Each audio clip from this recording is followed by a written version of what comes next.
Salut à tous, donc c'est parti pour une nouvelle vidéo et on démarre avec Andrea Mamoli qui après une journée très vaste en hydrate nous affiche le physique.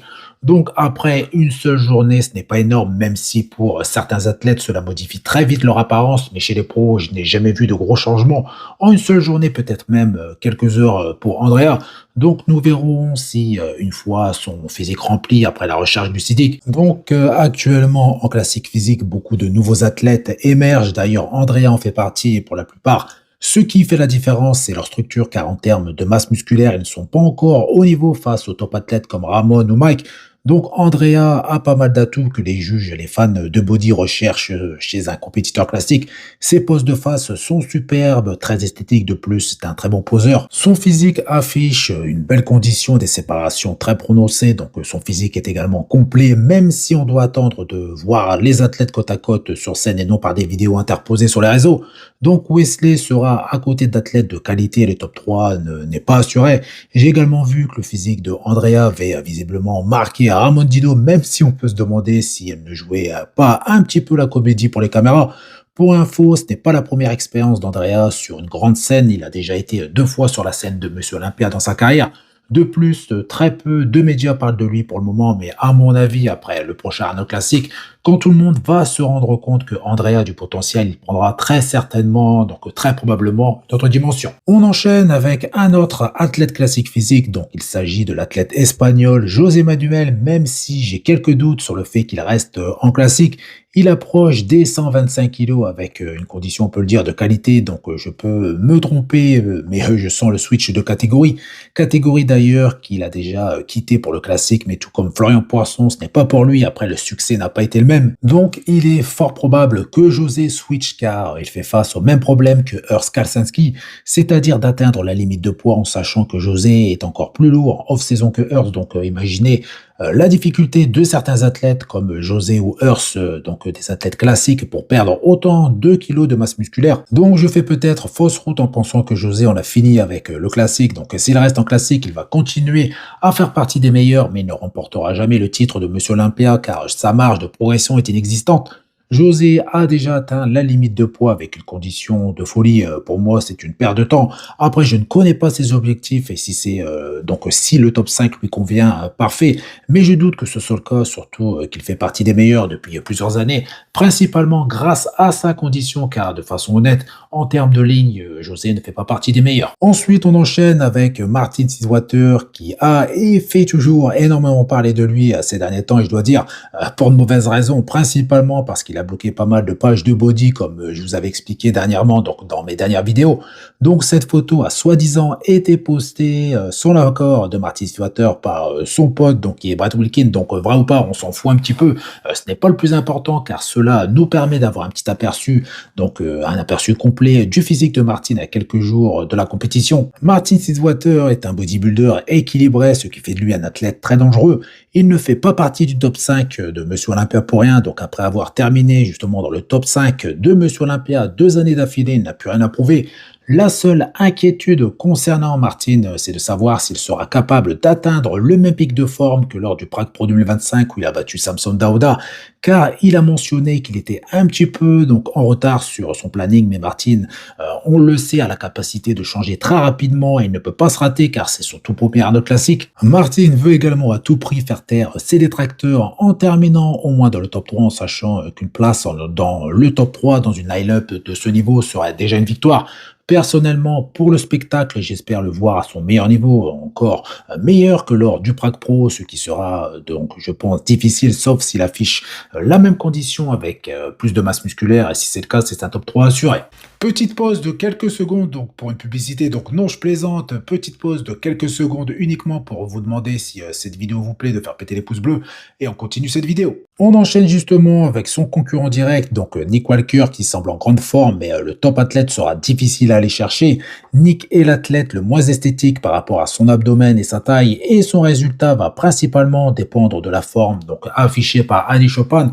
Andrew Jack et Martin Sidwater, pour ne citer que, ce sont des athlètes qui sont plus complets, mieux proportionnés et plus esthétiques. Donc même si Nick se présente encore meilleur que lors de son dernier Arnold Classic qui était en 2021, qu'il considère comme son meilleur physique, mais qu'il perde? Eh bien, d'après ses dires, son objectif est bien évidemment de gagner comme la plupart, donc eux-mêmes comme tous les athlètes qui participent à cette compétition, d'être double champion de l'Arnold Classic. Il travaille dur pour, mais si Nick est satisfait du physique présenté sur scène, il n'aura aucun regret. Donc c'est avec ce genre de discours que Nick a toujours eu un certain succès auprès de certains fans de body. Ils ont continué à le soutenir même après qu'il n'ait pas été à la hauteur de ses propres attentes et celles des fans lors de sa dernière apparition sur scène qui était Monsieur Olympia 2025. J'ai constaté que pendant ces dernières semaines de préparation, tout ce que nous avons vu de Nick, ce sont donc ses propres selfies devant le miroir, ce qui montre qu'il a finalement décidé de garder les choses pour lui. De plus, je rappelle que Nick Walker se coach lui-même pour cet Arnold Classic, ce qui laisse planer quelques doutes. Après, que l'on aime ou non Nick pour sa personne ou pour son physique, Nick, donc un Nick à son meilleur niveau peut surprendre et c'est bien justement son intention. Même si Nick Walker ne pense pas que son look du Pittsburgh Pro faisait partie donc de ses meilleures apparences sur scène, s'il se présente avec la même taille, le même facteur fric et un niveau de conditionnement, donc une condition aussi poussée, mais avec un abdomen mieux contrôlé, il pourrait faire partie du top 3. On enchaîne avec les prédictions de Urs Kalsinski pour ce fameux Arnold Classic avec quelques surprises. Donc pour commencer, il place Martin Seawater en deuxième place et Adi en quatrième, chose qui pour moi est improbable en temps normal, mais avec ce qui se passe autour de Hadi, donc en ce moment, je ne suis pas trop surpris, mais de là, le placer quatrième, alors que beaucoup, y compris Chris Aceto, le place sur la première place. Donc je parle de Chris, car c'est le préparateur de Andrew Jack. Donc on peut imaginer plusieurs scénarios avec Hadi à la première place, ce qui est logique au vu de son palmarès et d'après toutes les prédictions données. Andrew et Hadi, dans tous les cas, se retrouvent à chaque fois dans le top 2. Donc, Urs Kalsinski est le premier à classer Hadi aussi loin au classement final. Donc, si Hadi subit toute la pression des réseaux sociaux avec la haine qui va avec de la part de ses propres fans ou plutôt de ses anciens fans, c'est peut-être envisageable, même si j'ai quand même de gros doutes car Hadi est l'athlète le plus constant de la catégorie Open et ça depuis des années. Mais Urs avait également prédit que Ramon Dino allait remporter le titre de Monsieur Olympia Classic Physique avant toute la controverse autour de la taille de Mike Sommerfield élevé, donc il avait eu raison sur toute la ligue, donc à voir. On continue cette vidéo avec un update de Chris Bumstead qui, comme vous le savez, a dominé sa catégorie pendant plusieurs années et qui, à l'heure actuelle, prend grand soin de son physique sur pas mal d'aspects.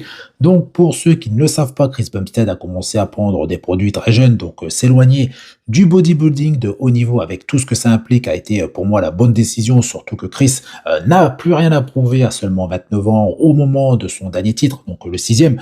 Donc un titre supplémentaire ou même plusieurs n'aurait rien changé en sachant que sur le plan financier, il doit être l'un des IFBB Pro les plus riches, principalement grâce aux à côté et donc grâce au titre de Monsieur Olympia, car le prize money, le cash prize n'est pas justement si élevé que ça dans cette catégorie. Donc actuellement, Chris est toujours en grande forme, même si la vidéo n'est pas de qualité, qu'elle a été prise dans le miroir. Chris reste la référence du classique physique, même si on sait justement que les records sont faits pour être battus, mais vu la façon dont le classique physique évolue et que le niveau des trois meilleurs athlètes sont très proches, il est peu probable que quelqu'un égale ou même s'approche du nombre de records de Chris. Pour moi, son meilleur physique reste celui de 2022 et si ce type de physique était encore présent à l'heure actuelle, eh bien il n'y aurait aucun débat possible. On continue cette vidéo avec Raphaël Brandao qui a posté des nouvelles images de son physique et Chris Aceto, donc oui, encore lui, dit que Raphaël affiche une très belle qualité musculaire et un physique très esthétique pour la catégorie Open. Et bien évidemment, donc sur ces points, difficile de le contredire, mais le principal problème de Raphaël reste de son manque de masse musculaire de façon générale. Et contrairement à ma dernière vidéo, Raphaël affiche une bien meilleure condition, elle le sera encore plus, donc elle sera encore meilleure sur la scène de l'Arnold Classic si il ne foire pas sa recharge, si bien évidemment lui et sa team décide d'en faire une, car malheureusement, beaucoup d'athlètes échouent sur la condition jour J. Donc pour le moment, personne ne le met dans le top 4, moi y compris, mais attention si Raphaël arrive à 100% avec plus de masse musculaire, mais de là à remporter la compétition, je pense que non, mais se rapprocher ou faire partie du top 3, c'est possible. En résumé, il doit arriver bien plus massif que la saison dernière. Les juges et les fans s'attendent à une vraie évolution après plus d'un an d'absence. Raphaël est pro, donc si vous ne le savez pas, depuis un bon moment, bien avant Nick Walker et Andrew Jack, mais il n'est pas meilleur. Mais avec cet Arnold Classic, Raphaël Raphaël a une chance justement de retrouver un statut de top athlète. On finit cette vidéo avec la dernière photo qui a été postée par Mofoda, qui n'est plus le même athlète que celui qui avait terminé cinquième au Dubai Pro Show la saison dernière.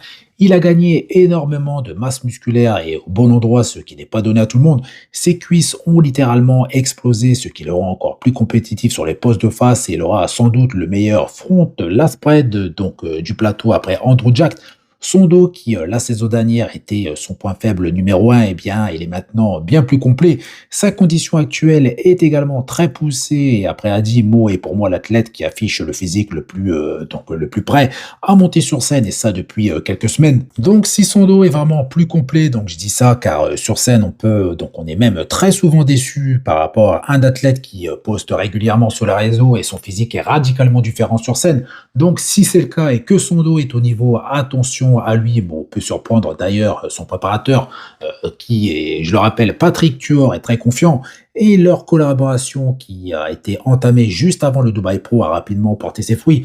Donc cette compétition s'annonce extrêmement relevée. C'est très bon, même très très bon pour le spectacle. Mais seuls les 5 premiers seront vraiment mis en avant. Mais il ne faut pas oublier que Mofoda participera également au D3 Pro qui est prévu une semaine après. Et, d'après la liste des participants, il est le grand favori de cette compétition, ce qui pourrait lui offrir une qualification pour Monsieur Olympia très tôt dans la saison. Donc voilà, c'est tout pour cette vidéo. Donc comme d'habitude, si cette vidéo vous a plu, n'hésitez pas à faire péter les pouces bleus. Pensez également à vous abonner pour ne pas rater mes prochaines vidéos, surtout pour les personnes qui regardent très régulièrement mes vidéos mais qui ne sont toujours pas abonnés. Donc merci d'avance et je vous dis à bientôt. Salut!